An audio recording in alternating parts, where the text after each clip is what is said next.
The Dallas Cowboys made an announcement a few days ago. Rico Dowdle is going to be the starting running back for the Cowboys.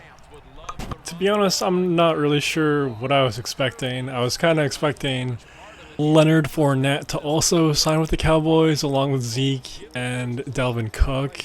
I was kind of expecting that, but Rico Dowdle as the starting RB. Sure, man. I guess that makes sense. Definitely has the freshest legs there, him or Vaughn. But fair play to Rico Dowdle. I'm excited to see what he has in store, honestly. We saw what Tony Pollard did a few years ago with his opportunity, and he ran with it, had one amazing year, and unfortunately fell off a year later. But who knows, maybe Rico will be that version of Tony Pollard from a few years ago. I may seem like a Cowboys hater, but I'm really not. I feel like the NFL is just way more entertaining when the Cowboys are doing good.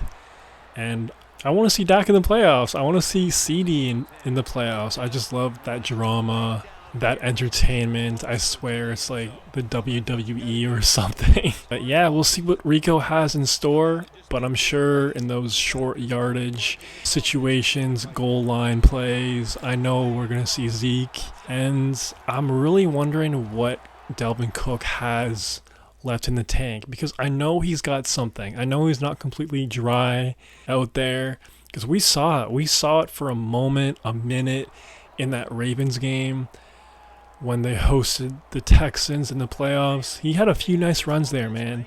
And he was essentially on ice all of last year. I don't know what happened with him and his time with the Jets, but basically had a year off. So you never know. Dalvin Cook could have a moment here with the Cowboys as well. Just keep an eye on him. I saw a lot of people were drafting Rico Dowdle in all their fantasy drafts. I don't know how good he's going to be or productive he's going to be if you're like in a 10-team league. But if you're like in a super deep league, I would definitely take him. But yeah, Cowboys fans, talk to me. Was this the move? Would you rather have Cook out there as RB1? But yeah, let me know. Week 1, Cowboys at the Browns. Rico is definitely going to have his hands full with that Browns D-line and just that Browns defense in general. One of the top units from a year ago. Very fascinating game. Both teams are kind of a question mark going into this year. The Browns and the Cowboys got that 425 Fox America's Game of the Week window. Gotta love it. Brady's first broadcast. Should be a wild environment. Should be a very entertaining game. Really excited for that one. Right now I feel like the line is essentially a pick'em. Let me know who y'all think is going to win that game. If I had to pick right now, I would just say the Browns, only because home field advantage and the dog pound is going to be going wild. If this game was in Dallas, I'd 100% pick the Cowboys, but it's not. Week 1 is definitely a unique time, atmosphere-wise. It's almost like a playoff atmosphere. Football's back. All the hype is back. It's going to be loud. It's going to be crazy. So I definitely got to go with the Browns. Deshaun Watson, I have no idea what that dude is going to do this year. But I know Jerome Ford is going to be productive. I know Amari and Njoku are going to be good. So I just trust them more than the Cowboys right now. But it'll be really interesting to see what happens with Dak throughout the year.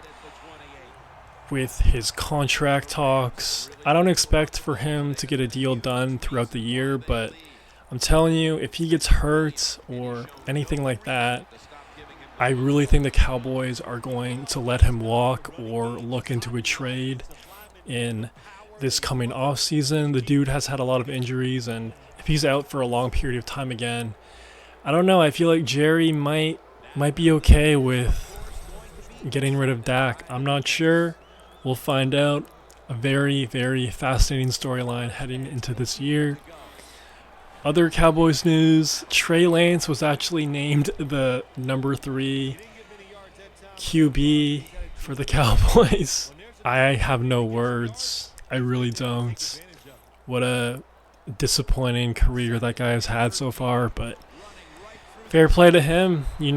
He finessed everyone into believing he was a top quarterback coming out of that 2021 draft, and because of that, he's a multi-millionaire. So fair play to him. I'm sure he's a nice guy. I haven't heard anything crazy about him off the field, so good for you, bro. You got your bag. I'm sure you're playing the game you love, but man, it just kind of sucks how he just doesn't seem like the guy.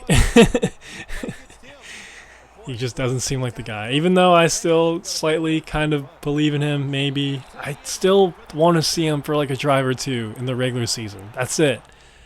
That's all I want to see. And then after that, okay, fine, I'll be out. I'm like a drug addict right now. Like, just one more hit. Just one more hit, bro. But, yeah, I don't know, man. It's not looking good. The UFL will definitely be calling Trey Lance pretty soon. Who knows? Maybe he could have some sort of comeback arc there. I'm still trying to like talk myself into it that he could be something. I just don't know how you finesse Kyle Shanahan and John Lynch, two of the brightest guys in the league, and I don't know if you could finesse them. Like, you gotta have something. Like, he has talent. I just don't know. He just has to put it all together. Maybe it's just some sort of mental blockage or something.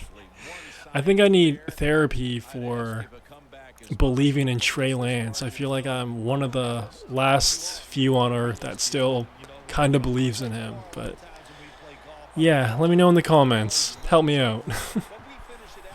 And one last thing, Trevon Diggs is back for the first time in a minute. Dude was an interception machine before getting hurt. Right now the Cowboys are missing Bland. He was an interception machine a year ago, pick 6 machine, but he's going to be out for the first 2 months. But they do get Trevon Diggs back. Really going to be entertaining to watch him back in the fold. I wonder if he could pick up his production from where he left it a few years ago. Mike Zimmer too, man. Show me what you got. I want to see who's the better DC with this unit. Dan Quinn, Mike Zimmer. We'll find out all those answers soon enough. Let me know what y'all think about Rico. Let me know what y'all think about Cowboys v. Browns. And yeah, man, that's all I got for right now. Peace.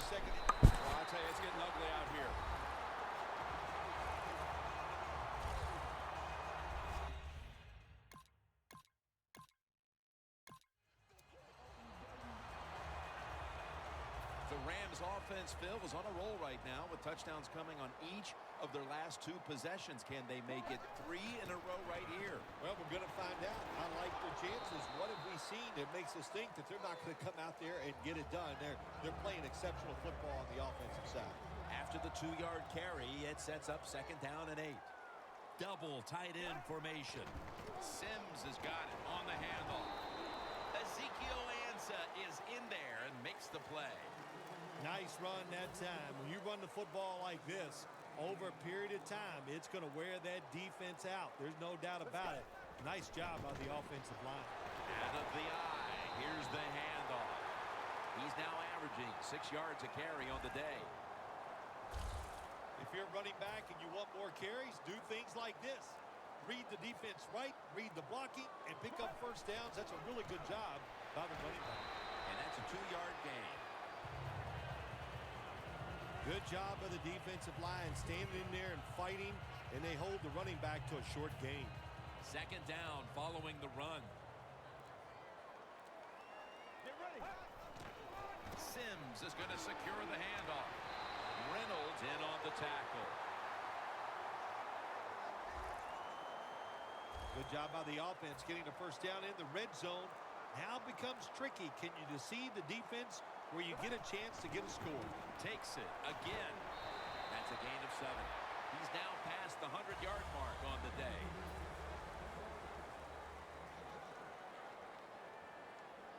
Second and goal at the 1. And he's in for the touchdown.